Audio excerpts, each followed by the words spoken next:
A person lies awake at 2:13 a.m. The room is dark, the phone is face down.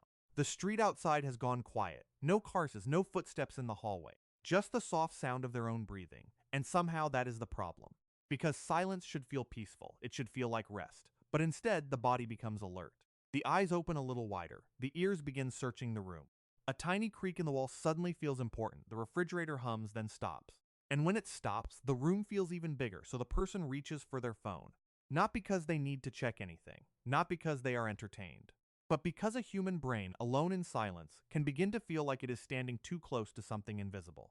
A video starts playing, a voice fills the room, and almost instantly the body softens. Nothing changed. The door is still closed, the hallway is still dark, the night is still outside. But now there is sound, and sound feels like company. That is the strange part. Humans say they want silence, but when silence becomes complete, many of us rush to destroy it. We sleep with TVs on, we cook with podcasts, we scroll in bed until our eyes burn, we fill every empty space with another human voice. And maybe that is not just distraction, maybe it is protection. Because somewhere deep inside the human nervous system, silence does not always mean peace. Sometimes, silence means the world has stopped giving you information. Think about how different kinds of silence feel. A quiet bedroom beside someone you love feels safe. A quiet forest can feel beautiful. But a quiet forest that suddenly becomes too quiet feels different. No insects, no birds. No movement in the leaves, just stillness. And immediately the body understands something before the mind can explain it. Something changed. For most of human history, this mattered. Our ancestors did not live behind locked doors. They slept near firelight. They listened to darkness. They survived by noticing tiny changes in the world before those changes became visible. A branch breaking, grass moving, animals going silent. The absence of sound could be a signal. Not always, but often enough, and evolution does not reward calm accuracy. It rewards the nervous system that reacts early, even if it is wrong. That is one of the most unsettling things about being human. Your brain would rather make you afraid of nothing than let you ignore something. So when a modern person freezes in a dark hallway, or walks faster after turning off the basement light, or checks behind the shower curtain for no reason, they are not being childish. They are carrying an old machine. A machine built for a world where silence could mean teeth nearby. A world where the quietest moment was not always empty. Sometimes it was the moment before movement. And this is where silence becomes more personal. Because humans do not only fear silence outside them, they fear silence inside them. That is why a quiet room at noon feels different from a quiet room at 3 a.m. At night, the world disappears. The city gets softer, the walls feel closer. And suddenly, the mind has nowhere to hide. Thoughts that felt small during the day become enormous. A mistake from years ago, a relationship that feels uncertain, a future that has no clear shape. The body is lying still, but the brain is moving everywhere. This is why so many people cannot fall asleep without sound, not because they love the podcast, not because the video matters, but because another voice gives the mind something to hold. It places a small human presence between you and yourself, and that changes everything. Because silence does something noise cannot do. It removes the outer world. And when the outer world disappears, the inner world gets louder. You hear your breathing, your heartbeat, the strange ringing in your ears. The unfinished emotions you buried under work, messages, entertainment, and routine. Modern life gives humans an incredible escape from silence. But maybe that escape has hidden something from us. Maybe the reason silence feels haunting is not because it is empty. Maybe it is because silence finally lets us notice what has been waiting underneath. But humans do something strange with silence. We fear it, and we search for it at the same time. People drive for hours just to sit beside oceans. They walk into snowy forests where sound disappears. They stare at rain hitting windows in complete stillness. Some people even describe these moments as healing, which makes no sense at first. Because if silence activates fear, why do humans crave quiet places so deeply? And the answer may be hidden in one small detail. Not all silence feels the same. A silent hospital hallway at night feels different from silent snowfall. An empty parking garage feels different from rain inside a warm house. One feels threatening.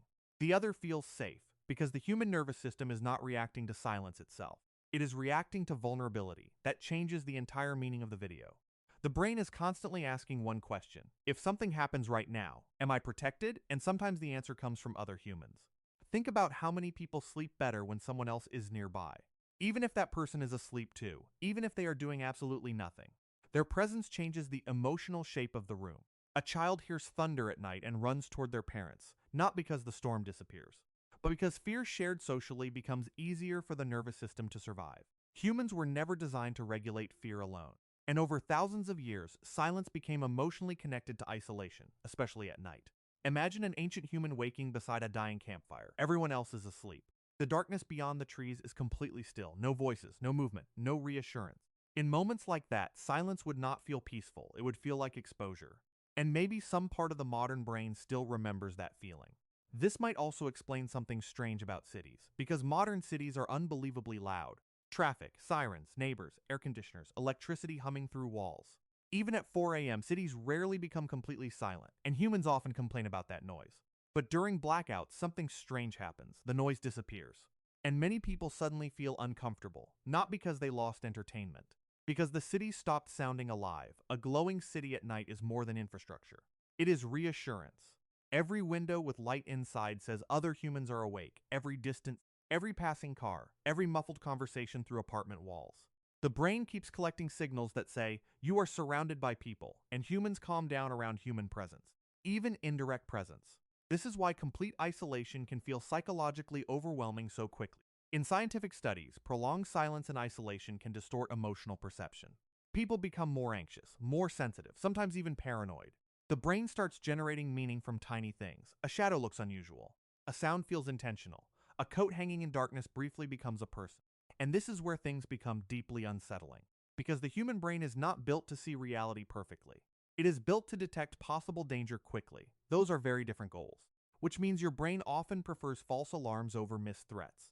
In other words, humans survive not because we were calm, but because we were slightly paranoid.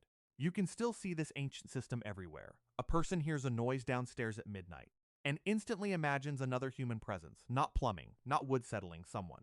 A child stares into a dark hallway and feels watched. An adult walks faster through an empty parking lot even while logically knowing nobody is there.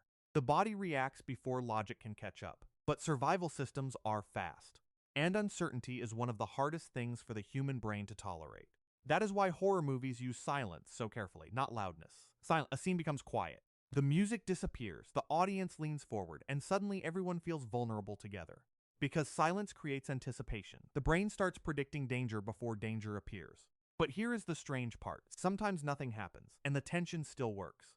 That is how powerful uncertainty is. The human nervous system would rather prepare for danger that never comes than ignore danger that does. And over time, humans became incredibly good at imagining threats inside incomplete information. Shapes in darkness, faces in shadows, movement in empty rooms. The brain fills silence the same way it fills darkness, with possibility. And possibility can become terrifying when the nervous system feels alone, which may explain why modern humans constantly surround themselves with artificial presence. Background videos, podcasts during walks, noise during sleep. A voice in the room, a signal that somebody exists nearby. Because maybe humans were never truly afraid of silence itself. Maybe we were afraid of being left alone with uncertainty. And maybe that is why truly deep silence feels so unusual now. Because modern humans almost never experience it anymore. For most of the day, the brain is flooded with signals, notifications, voices, music, algorithms competing endlessly for attention. There is always something entering the mind.